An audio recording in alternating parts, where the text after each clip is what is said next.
Olá meninos, terceiro ano do ensino médio, vamos dar continuidade aqui ao nosso conteúdo, finalizamos aí genética, depois a gente retoma ele aí mais próximo do Enem. Vamos agora começar o reino vegetal, vamos ver o reino plantário, o reino das plantas. Para começar a gente ver o reino das plantas, a gente vai recapitular um pouquinho do que a gente começou a ver ano passado, a gente engaja com o conteúdo do terceiro ano do ensino médio. Passando aqui no nosso primeiro slide, ó. Primeira coisa que a gente tem que lembrar,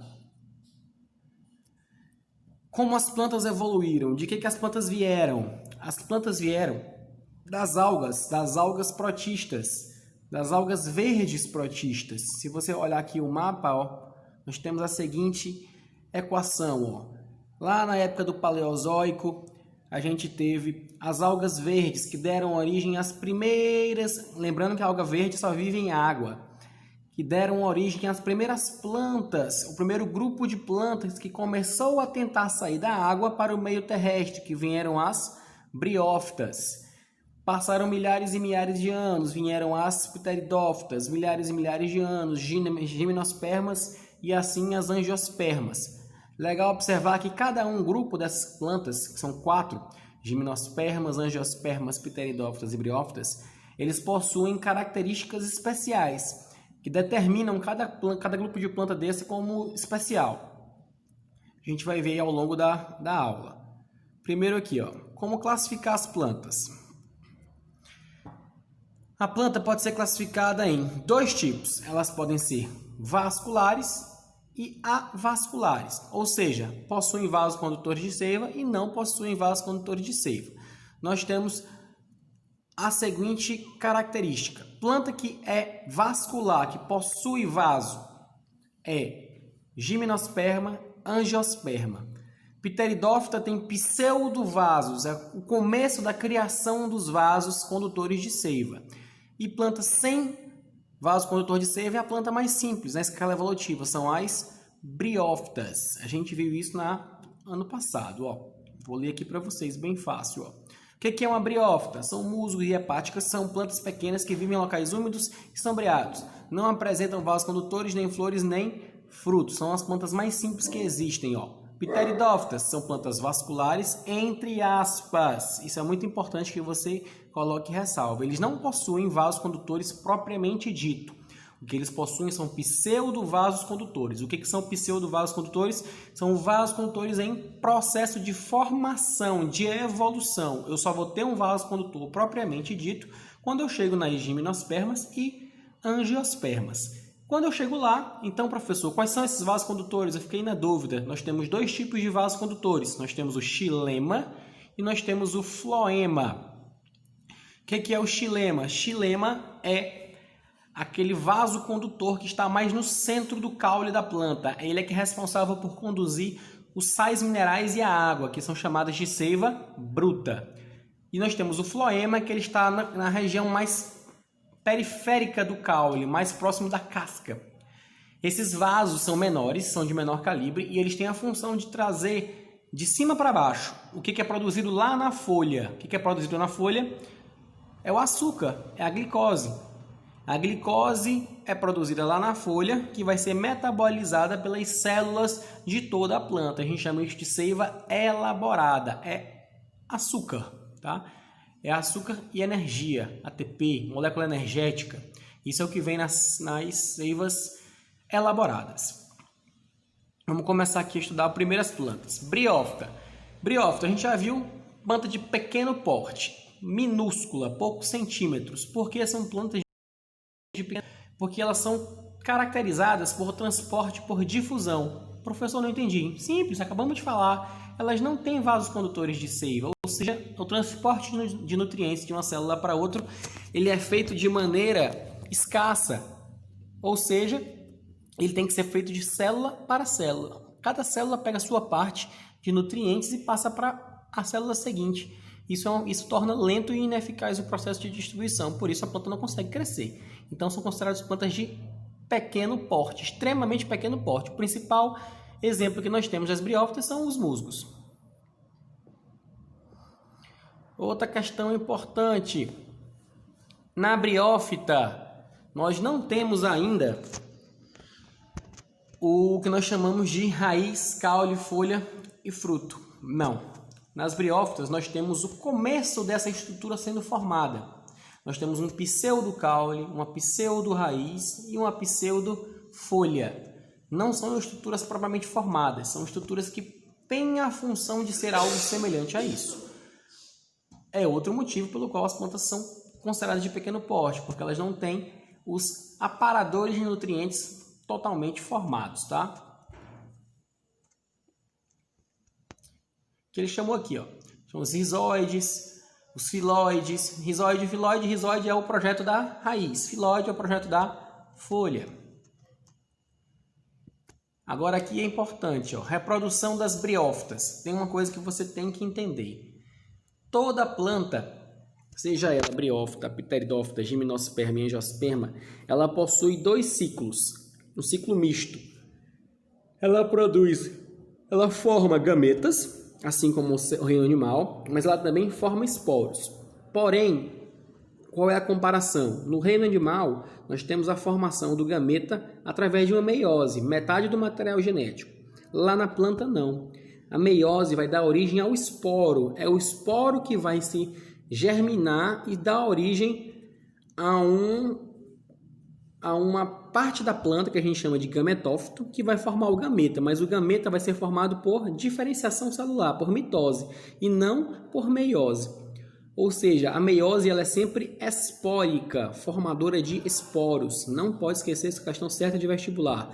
Meiose é espórica nas plantas, meiose é gamética no reino animal. A reprodução das briófitas apresenta 2 fases, uma sexuada e outra sexuada, que eu acabei de falar para vocês. Os musgos verdes que podem ser no muro, por exemplo, são plantas sexuadas que apresentam a fase chamada de gametófito, isto é, a fase produtora de gameta. Professor, não entendi o que isso quis dizer. Simples. A plantinha tem 2 pedaços. Uma parte dela é especializada em produzir o esporo, que a gente chama de esporófito, e uma parte dela é especializada em produzir o gameta, que a gente chama de gametófito. Anota aí no teu caderno. Acontece o seguinte. Das 4 grupos de plantas que nós temos, briófita, pteridófita, gimnosperma e angiosperma, só um deles, que é a briófita, é diferente. Diferente como, professor? Quando você sai na sua casa, na rua da sua casa, e olha para uma árvore grande, lá você está vendo a parte esporófita da planta. Ou seja, geralmente em todas as plantas, exceto na briófita, o esporófito é a parte verde. E o gametófito é a parte não verde. Por exemplo, qual é o gametófito de uma planta que tem flor? É a flor. A flor tem a parte masculina e a parte feminina, tá? Então, eles que dividem ali os gametas. Não é a maior parte da planta, é a menor, certo? Não é a parte que você vê todo dia. Bom, as flores elas vêm e vão, é passageira, então não é a duradoura. Então, vamos entender bem o que eu estou querendo dizer. Esporófito, na grande maioria, ou seja, pteridófita, gimnosperma e angiosperma, o esporófito é a parte verde e é a fase duradoura da planta. Enquanto o gametófito não é a parte verde e é a parte passageira da planta, é aquela que vem com o ciclo, ela aparece só em épocas do ano.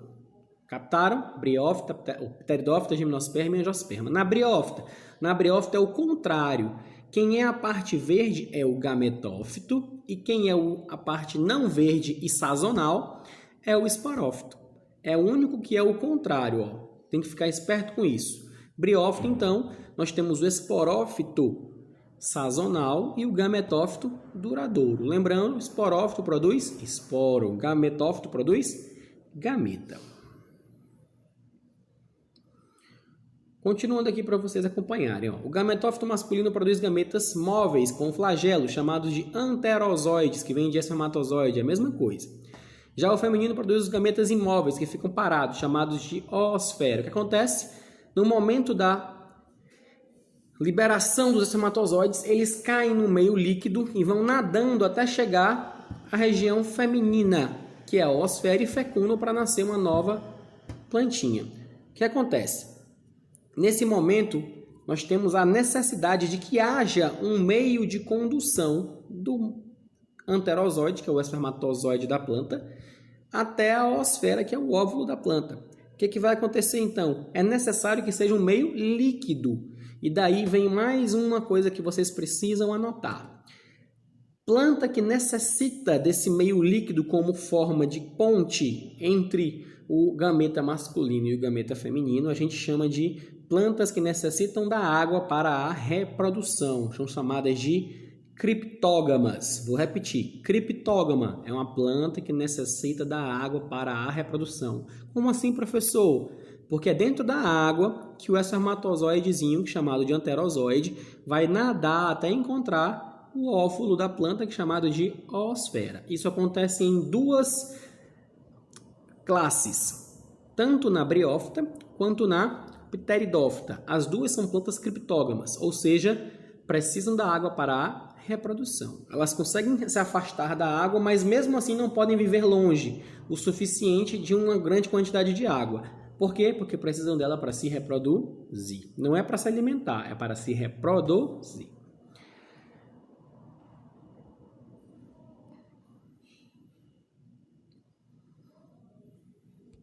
Nós temos aqui, da união do anterozoide com a oosfera, forma-se a célula ovozigoto, que vai formar um novo esporo. Lembrando, os gametas formam o esporófito, o esporófito forma o esporo, que vai formar o gametófito, que pode ser masculino e feminino, que vai formar gameta masculino e feminino, que se une novamente e formam um esporófito. O professor confundiu. É simples. O esporo dá origem ao gametófito. E o gametófito forma quem? O gametófito forma os gametas, que formam quem? O esporófito, que forma quem? O esporo novamente. E esse ciclo é um ciclo sem fim. Gametófito forma gameta, que forma esporófito. Esporófito forma esporo, que formam o gametófito. Vou ler aqui para ficar mais fácil para vocês. O esporófito possui uma haste e uma cápsula, no interior da qual formam seus esporos. Quando maduros, os esporos são liberados e podem germinar no solo úmido. Cada esporo, então, pode formar uma espécie de broto, chamado de protonema. Cada protonema, por sua vez, desenvolve-se e origina um novo musgo verde, chamado de gametófito. Essa é a sequência que eu falei para vocês. Vamos ver se tem alguma imagem legal para a gente mostrar. Tá aqui, Com essa imagem, a gente a produção das briófitas. O que acontece? Eu tenho aqui, onde tem fase assexuada. Vocês estão vendo que tem uma setinha? Essa parte onde tem as folhas é o nosso esporófito. Não, pessoal, aqui é o gametófito. Lembra que é trocado, tá? O gametófito na briófita é a parte verde. Em cima dele nasce essa arte com a cápsula, que é a parte chamada de esporófito, que vai produzir os esporos. Dentro dessa cápsula, os esporos são produzidos e vão cair no solo e germinar. Quando eles germinam, eles vão dar origem aqui, à sua esquerda, a plantas que podem formar anterozoides e a plantinhas que podem formar oosferas. Ou seja, eu vou ter uma plantinha macho e uma plantinha fêmea. Eu vou ter uma plantinha que é um gametófito macho e um gametófito feminino. Com isso, o gametófito macho produz os espermatozoides, que são anterozoides, que saem nadando, por isso que precisam da água para a reprodução, até encontrar a oosfera, que lá fecundam e vão criar novamente essa arte. Essa arte é o quê? É a parte esporófita. Conseguiram ver? Os gametas, quando se unem, formam o esporófito. O esporófito, quando forma esporos, eles germinam, transformando-se em gametófitos. A esse nome a gente dá processo chamado de alternância de gerações. Todas as plantas fazem esse processo de alternância de gerações. Aqui está o exemplo de um musgo. Olha o tamanhozinho do musgo aí, estourando 2,5 cm. Isso é uma briófita, tá? Mais outro exemplo para vocês aqui de musgo. Hepáticas é um outro exemplo de briófitas. Vamos agora para as pteridófitas. Hoje a gente vai ver esses dois grupos, briófitas e pteridófitas. Na próxima aula a gente vê gimnosperma e angiosperma. Pteridófita é o segundo grupo na escala evolutiva das plantas. Agora ele já tem raiz, caule e folha. Lembra, na briófita eles tinham Pseudo-raiz, pseudo-caule, pseudo-folha, filóide, rizóide, cauloide. Agora não, agora eu já tenho uma raiz formada, um caule formado e uma folha formada, o que vai propiciar para a planta uma captação dos nutrientes de maneira mais correta, o que faz com que ela cresça um pouco mais, mas elas ainda são consideradas plantas de pequeno porte. Vivem em locais úmidos e sombrios, apresentam dois eficientes sistemas internos de canais para o transporte de substâncias, o xilema e o floema. Ponto. Lembra que eu falei para vocês. Tem pseudovasos. Aqui eu não tenho ainda um xilema verdadeiro, eu não tenho um floema verdadeiro. Eu tenho pseudovasos que um dia na outra classe formarão um xilema e formarão um floema. O principal exemplo que a gente tem é a samambaia. Os pteridófitos também se reproduzem por alternância de gerações. Os esporófitos são uma fase duradoura e produzem esporos que se agrupam formando soros. Vamos falar um pouquinho sobre isso. Eu falei para vocês que a única planta onde a fase duradoura é o gametófito é a briófita. Daqui para frente, de pteridófita, gimnosperma e angiosperma, você vai decorar. É o esporófito que é a fase duradoura. É o esporófito que é verde, que é a parte verde da planta. Tá? Se agrupam formando soros. Soros nada mais é do que partes da planta, partes da folha de uma samambaia, por exemplo. A face interna dela, se você olhar por baixo dela, vai ter pontos pretos. Esses pontos pretos são casulos. São vários casulozinhos onde os esporos vão sendo multiplicados e que vão ser liberados de época em época. Tá? Então, soro nada mais é do que isso. Quando os esporos são liberados, se caírem em um solo úmido, darão origem a um novo gametófito, que recebe o nome de prótalo. Marca isso aí no seu livro, caderno. Só existe prótalo nas pteridófitas. Por que, professor? Porque o prótalo é uma versão de um gametófito diferente. Ele é um gametófito que vem ao mesmo tempo a parte masculina e ao mesmo tempo a parte feminina. De um lado ele é masculino, de outro ele é feminino. Então o prótalo ele é um gametófito que possui meios para formar os dois gametas, tanto o gameta masculino quanto o gameta feminino. Diferentemente do que a gente viu na briófita. A briófita eu tinha uma plantinha inteira que era só macho e uma plantinha inteira que era só fêmea. Aqui não, eu tenho uma estrutura que possui tanto o aparelho masculino quanto o aparelho feminino. Pteridófitas. De uma união de uma célula sexual feminina com uma célula sexual masculina, resulta um zigoto. Ou seja, tanto a parte masculina quanto a parte feminina vão formar de novo a anterozoide e a oosfera. E ele vai novamente precisar da água para que ele saia nadando da parte masculina e vá nadando até a parte feminina. Lá ele fecunda e forma uma nova célula ovozigoto que vai se desenvolver e formar. Se veio de um gameta, vai formar um esporófito. Muito bem. Os esporófitos vão formar um esporo que vão dar origem a um gametófito, que forma gametas que vão dar origem a um esporófito. Beleza. Vamos aqui observar a imagem para finalizar a nossa aula de hoje. Reprodução das pteridófitas. Olha aqui, ó. Aqui à sua direita, eu tenho uma plantinha, eu tenho o rizoma, que são as raízes, ó, o caule, as folhas e tudo mais. O que é que acontece? Na face interna das folhas, olha lá, nós temos os soros, que são cápsulazinhas que vão estar cheias de esporos. Eles vão cair, ser liberados. Quando eles já caírem numa região onde possa germinar, se desenvolver, vão formar essa estrutura que eu falei para vocês, ó, um prótalo hermafrodita. Por quê? Porque parte dele é masculina, parte dele é feminina. Que cada um deles vão formar o quê? Os gametas. Anterozoide masculino, o gameta oosfera feminino. Se tiver grande quantidade de água, esse gameta masculino sai nadando de um lado e vai para o outro do prótalo. E lá ele fecunda, formando essa nova árvorezinha que vocês estão vendo aí, formando um novo esporófito. Novamente, teve a fase sexuada e a fase assexuada, ou seja, a alternância de gerações. Lembrando que a meiose aconteceu aonde, professor? Lá em cima, ó, na formação dos esporos. Aqui nós temos exemplos de pteridófitos. Existem vários tipos de samambaia. E aqui a gente começa as gimnospermas, que a gente vê